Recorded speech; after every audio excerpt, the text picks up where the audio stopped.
Hi hello friends, welcome back to media talks. நான் உங்கள் மௌனிகா. ஃபைனலாக இன்றைக்கி நான் எபிசோட் மார்னிங்கே பார்த்துட்டேன். பட் இப்படி ஒரு எபிசோட் நான் மிஸ் பண்ணியிருந்தேன்னா ரொம்பவே ஃபீல் பண்ணியிருப்பாங்க. ஒரு சூப்பர்பான எபிசோட்.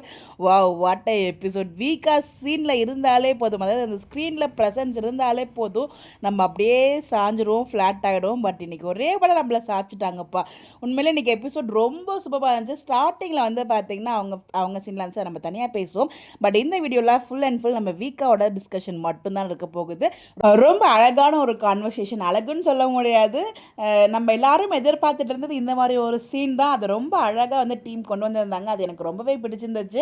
அதாவது விஜயும் கவரியும் ரெண்டு பேரும் ஒரே மாதிரி ஒரு ஃபீலிங் தான் இருக்காங்க. நான் வந்து ரொம்பவே ஹாப்பியாக இருக்கேன். ஸோ எந்த பிரச்சனையும் இல்லாமல் உங்கள் கூட சந்தோஷமாக இருக்குது எனக்கு ஒரு மிகப்பெரிய ஹாப்பி.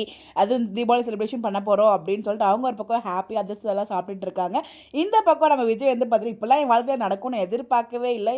நான் தீபாவளிலாம் அவ்வளோ ஸ்பெஷலாக கொண்டாடினதே கிடையாது. பட் இந்த வருஷம் எனக்கு ரொம்பவே ஸ்பெஷல். ஏன்னா நீ என் கூட இருக்க, நம்ம பாப்பா நம்ம கூட இருக்குது அப்படின்னு சொல்லி நிறைய விஷயங்கள் அங்கே வந்து அங்கே பேசினாங்க. அது எல்லாமே ரொம்ப நல்லா இருந்துச்சு. அண்ட் ஸ்டார்டிங்கில் வந்து பார்த்தீங்கன்னா அதிரசத்தை வந்து சாப்பிடுவாங்க. இவங்க சாப்பிட்டு மட்டும் இல்லாமல் விஜயோட வாயில் வச்சு திணிப்பாங்க கார் ஓட்டும் போது. அதில் கொஞ்சம் ஃபன்னாக நல்லா இருந்துச்சு. பட் ஒரு சில பேருக்கு வந்து பார்த்தீங்கன்னா இந்த மாதிரி ஸ்வீட் கிரேவிங்ஸ் வந்து இருக்கும் ப்ரெக்னன்சி டைமில். அதான் வந்து அங்கே வெளிப்படையாக காமிச்சிருந்தாங்க. ஸோ அது எல்லாமே ரொம்ப அழகாக ப்ரொஜெக்ட் பண்ணியிருந்தாங்க. அப்புறம் வந்து பார்த்தீங்கன்னா அந்த ட்ரெஸ் காஸ்ட்யூம் வந்து பிளான் பண்ணி தாங்க வியர் பண்ணியிருக்காங்க. ஸோ வந்து பார்த்தீங்கன்னா பிளான் பண்ணி வியர் பண்ணால் அது வந்து கிரிஞ்சு, எதிர்ச்சியாக போட்டால் தான் க்யூட்டு அப்படிங்கிற மாதிரி சொல்லுவாங்க. அது வந்து பார்த்தீங்கன்னா அது ஆஃப் ஸ்க்ரீனு. பட் இது வந்து இப்போது கப்புள்ஸ் எல்லாருமே வந்து பார்த்தீங்கன்னா பிளான் பண்ணி தானே வியர் பண்ணுறாங்க. அதுதான் அங்கே மென்ஷன் பண்ணியிருக்காங்க. ஸோ அதை நம்ம இது நம்ம கம்பேர் பண்ணக்கூடாது. அது வேறு இது வேறு. ஸோ இது ரொம்ப அழகாக இருக்குது. ஸோ அதுவுமே வந்து டிஸ்கஷன் பண்ணியிருந்தாங்க.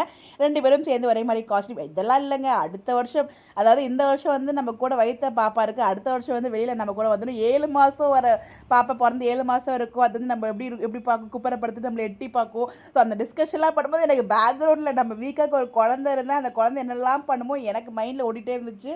அவங்க பேச நானே ஒரு ட்ரீம் சீக்வன்ஸ் கொண்டு வந்துட்டு இதுக்காக குட்டியாக ஒரு ட்ரீம் சீக்வன்ஸ் கொடுத்துருந்தா நல்லா இருந்திருக்கும் நானுமே ஃபீல் பண்ணேன். பட் அதை கொண்டு வரல.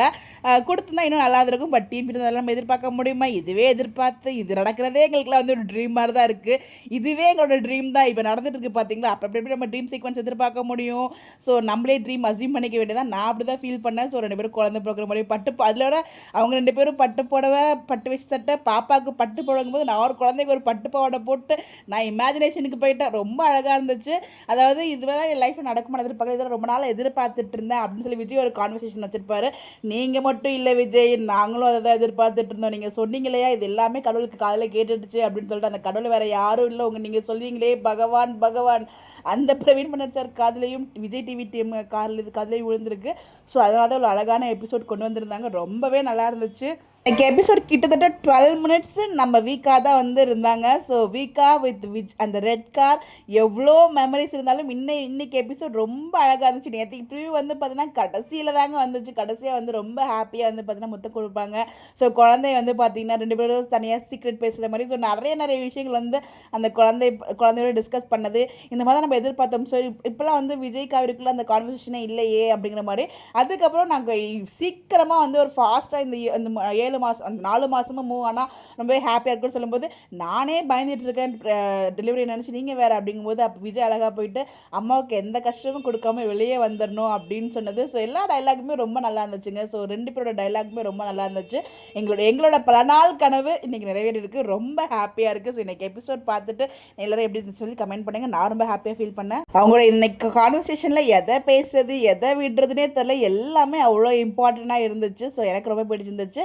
உங்களுக்கு ஏதாவது ரொம்ப பிடிச்சிருந்துச்சு, நீங்கள் எப்படி என்ஜாய் பண்ணீங்கிறத மறக்காமல் கமெண்ட்டில் ஷேர் பண்ணுங்கள். Not to the whole enjoy பண்ணேன். ஸோ மறக்காமல் உங்களுடைய கருத்துக்களை கமெண்ட்டில் சொல்லுங்கள். நிறைய டிஸ்கஷன் பண்ணணும் தோணுது. பட் என்ன பேசுவது எனக்கு டக்குன்னு அந்த ஹாப்பி மூமெண்ட்டில் ஸ்ட்ரைக் ஆகலை. கண்டிப்பாக உங்கள் கூட நான் வந்து ஷேர் பண்ணுறேன். இந்த மாதிரி எப்படி தெரிஞ்சுக்க நம்மளோட சேனலை ஃபாலோ பண்ணிக்கோங்க. Bye bye.